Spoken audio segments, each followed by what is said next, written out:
Ish avokatit të shtetit Fehmi Stafasi është caktuar para burgim 30 ditor për shkak të rrezikut të arratisjes dhe ndikimit tek dëshmitarët. Gjykata e pranoi propozimin e prokurorisë që atij t'i caktohet mas para burgimi, për shkak se sipas tyre Stafa nga tetori deri më 13 dhjetor 2025 ka marrë gjithsej 50.000 euro për të ndërmjetësuar dhe përdorur ndikimin e tij real për të ndërhyrë në një gjykatës së apelit. Qëllimi i tij sipas prokurorisë ishte që rishfeti të përdorej për të ndikuar në ekzekutimin e një veprimi zyrtar që nuk duhej të ishte ndërmarrë. Hetimi i prokurorisë tregoi se Stafa fillimisht kërkoi 100.000 euro për të siguruar heqjen e masës së paraburgimit të vendosur nga një personi i cili është i pakapshëm për organet e rendit dhe kundër të cilit Prokuroria Publike për ndjekjen e krimit të organizuar dhe korrupsionit po zhvillon një procedurë të posaçme për vepra penale që lidhen me financat publike, transaksionet e pagesave dhe ekonominë. Personi për të cilin Stafa ka treguar gatishmëri për të ndikuar sipas 360 gradë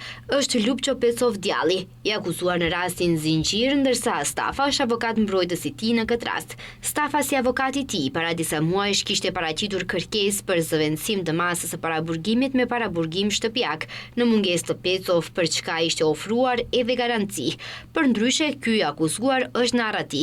Rasti Zinxhiri ishte hapur në tetor të vitit 2023 dhe në hetim ishin përfshirë 26 persona, pronar dhe drejtues të 28 kompanive të dyshuar se kanë krijuar skema evazioni fiskal, përmes së cilit kanë lëshuar fatura me TVSH për blerje të dyshimta që nuk ekzistonin dhe me këtë e kishin dëmtuar buxhetin e shtetit rreth 8 milion euro.